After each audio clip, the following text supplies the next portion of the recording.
YouTube, Google, and the Fifth Estate, state-run, state-owned media cannot stop you from sharing George Webb's investigative journalism via the Crusade Radio Network. Only you can prevent forest fires, and only you can prevent censorship. You truly have the power here to really make these bastards' days not very pleasant. They don't like it when the truth actually comes out because it's not supposed to. So what do? Well, share these media outlets. Share George's hard work. Share the Mike Church Show. Share the Crusade Radio Network. Send an email out. Link to them. Tell your friends, hey, man, you're listening to that garbage over there in a stupid radio station and you're watching that CBS News channel. Come on, man. Real news, real opinion, real reporting is here, and then send them the links. They can't stop you from doing that. If you truly despise the Malachian satanic media, the MSM, that's how it should properly be called, well, then you will do that. And every day I will come in here and I will report to you how many more people subscribed on YouTube, on Twitter, on any of our Crusade Radio Network, how many copies of the app were downloaded. So yesterday, plus 13 subscribers on Zayubu, plus 13. Thank you. Can we do 20 today? Again, button right there on YouTube. Hit subscribe. Share it with your friends and family. Give us the thumbs up on the broadcast. Same thing on X. If you retweet this live, that we're live, and there is a tweet out there for it, well, then you double the chances that someone else is going to be able to listen or watch the program. Let's go to the Dude Maker hotline here for a real investigative journalist, George Webb, who is playing chutes and ladders out there in Santa Monica, California, where it's a beautiful, beautiful afternoon. It was yesterday when I saw him last. George, thanks for getting up early, brother. Good morning. Hey, hi, Mike. Yeah, I'm in the Antifa capital of America. A few people remember they went through the 3rd Street Promenade and busted like 200 windows. So that's just having how Antifa has fun, right? So anyway, yes. So yeah, I made a presentation last night to a big group. There are people who are awake in Santa Monica, believe it or not. So anyway, it's been fun, and now I'm heading back. Well, you know, Santa Monica, one of my favorite cities. I've actually been there. Named for my patron saint, my confirmation saint is St. Augustine, so that's his mother, that Saint would Monica. Work. At least partially. Has a special place in my heart. But when I saw you on the boardwalk yesterday, and you didn't give a byline, well, and I'm looking at the palm Mike trees, I'm going Church like, is he in number California? 1 on XM Sirius Radio for how many years in a row now? And then you said you were in Santa Monica, and I'm going like, okay, right. I had to go back and reread 2 episodes back. So walk the audience back. Read the news or do all those other stuff. Not First Shoots of all, and Ladders, but the one before. Way funnier than any of the lefties that they had doing comedy news, right? You're way funnier. The problem with me listening on the line, why the FBI was somehow, why were they taking blood I lose my train of thought. On July the 13th? But you can make the federal debt funny. Okay, well, that's Uric is so that's a Uric's blood.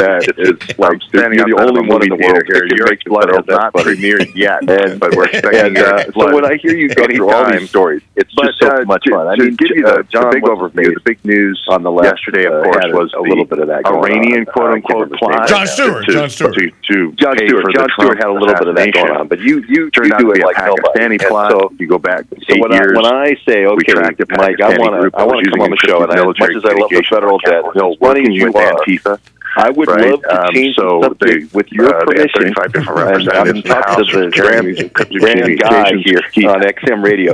Keith Ellison was one of them in Minnesota. There was I want to step into the ring with the FBI with Trump going head to head with the FBI. So that's what that's why I'm here. No. But as far as we're not on XM Radio anymore. We haven't been since 2015. Their loss, if you will. Secondly, absolutely, that's what you call for. We're going to do that. I was just on the subject when you rang the line, and I thought I would give you a chance to ring on it. The connection, and we have to take a break because we're up against the clock in a minute and a half. But I just want to read the audience. Okay.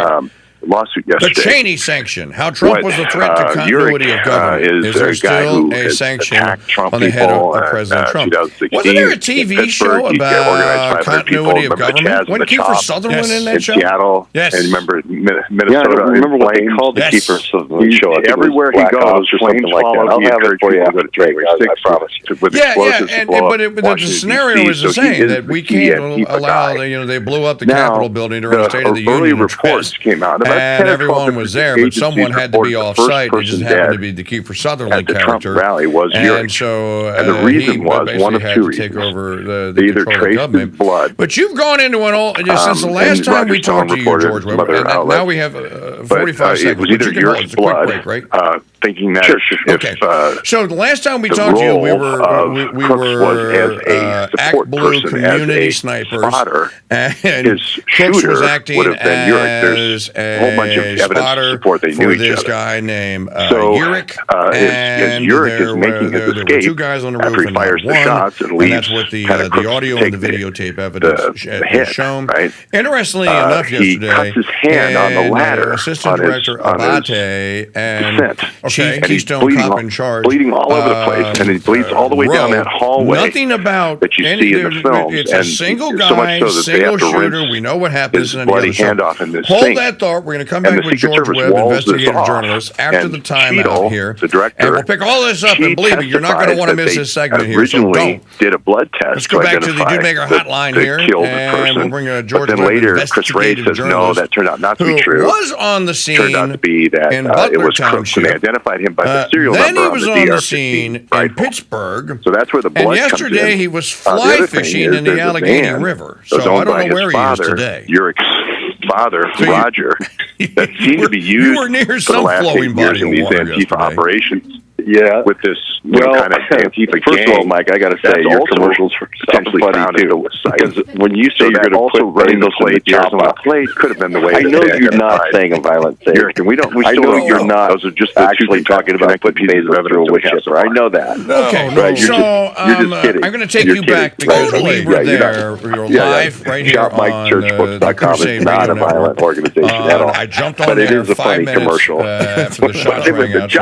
Shots rang out at 6:11 my Eastern comment about Standard Time. XM Radio was you could see what happened in about 5:16 Central, and we were on air for about 4 hours. Really funny we guys covered all this in real time. We doing had the tapes and everything, so we can go back and listen. We got to get rid of them. Yes, George, I can confirm. Because remember, so I went back and listened yesterday. I can confirm that within the first 40 minutes or so, there was that was XM Radio, someone posted and they were losing.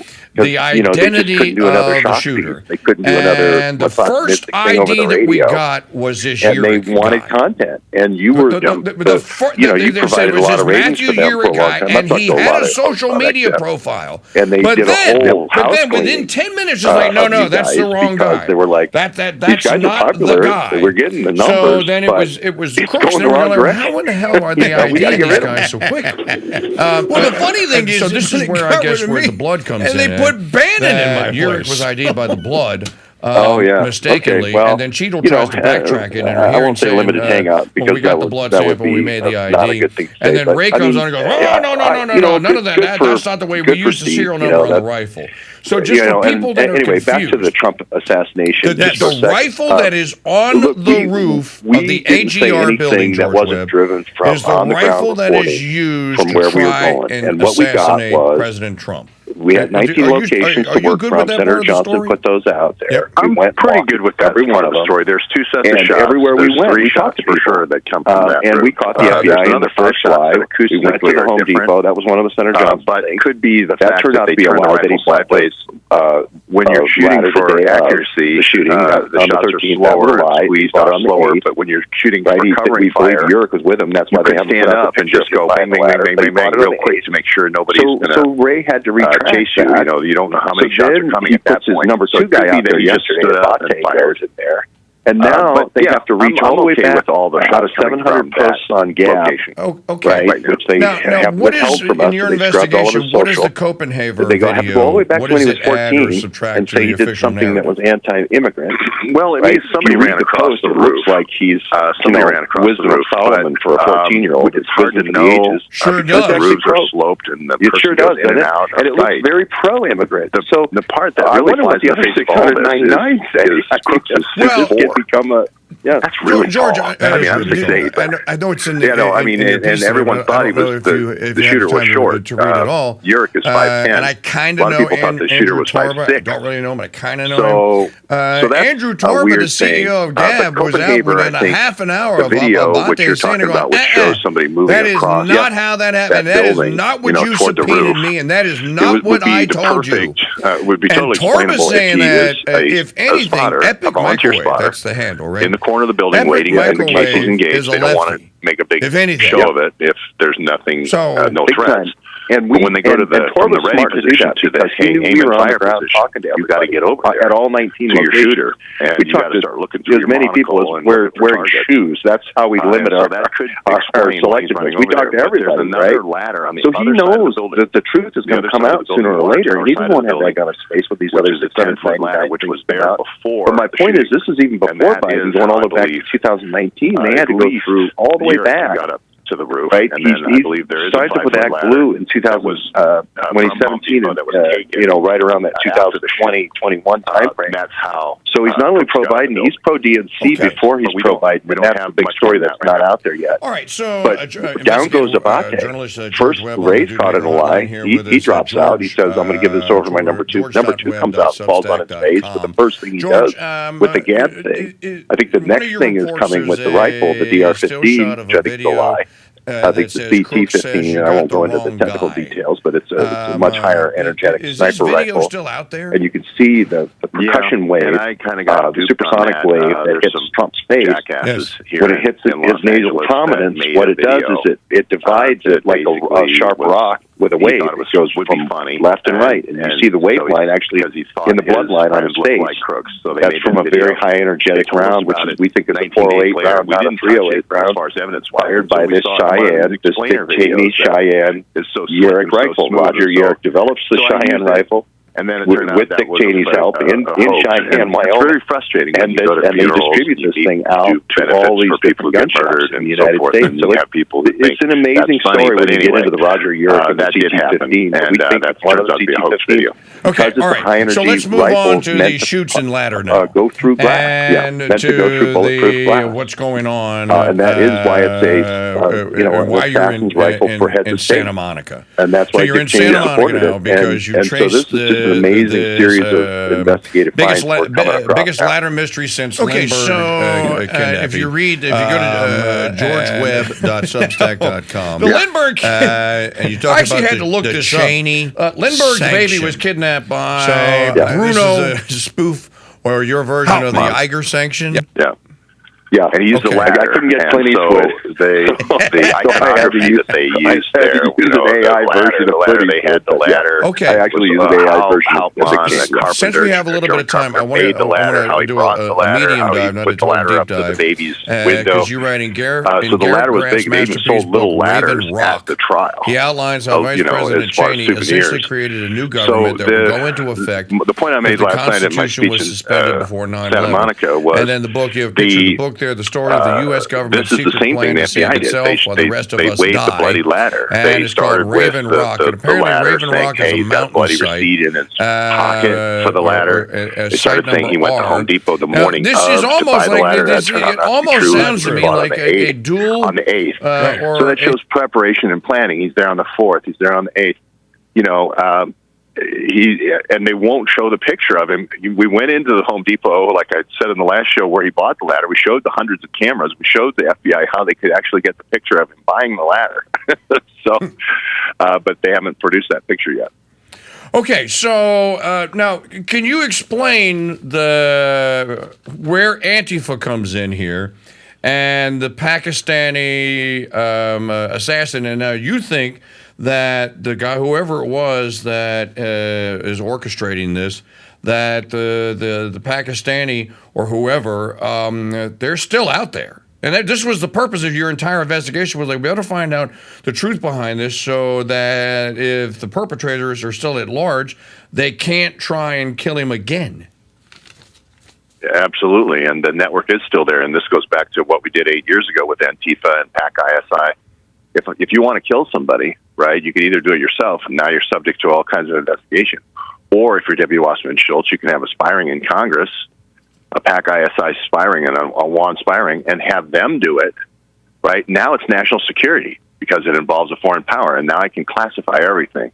You mentioned this on, I think, one of your shows, too, is you can now say the assassination attempt was classified. Right. And what's known here, though, is they had foreknowledge of all this happening. They knew that there was something planned, and the metadata for the guy, this Merchant guy, this PAC-ISI operative, goes up until July 12th. The guy was going to pay $5,000 down and $100,000 for the kill. Now it's all classified, right? So they bring this out 3 weeks later, letting everyone know there was an impending threat, somebody paying money to kill Donald Trump, meeting with operatives. They turn out to be FBI operatives, but I say that's Urich, because all the metadata stops the day before Trump's assassination. Right. So that's what we're looking into right now, and we're trying to get to the bottom of it through our various metadata. And so where does this lead the investigation to now? Well, there's 19 locations that Senator Mike Johnson published through.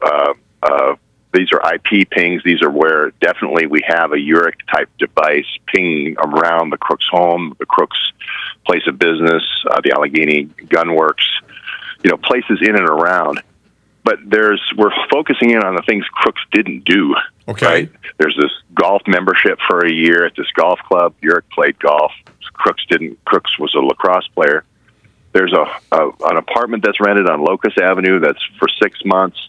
That's leading up to the assassination. The key meetings for the assassination happened in April, May timeframe.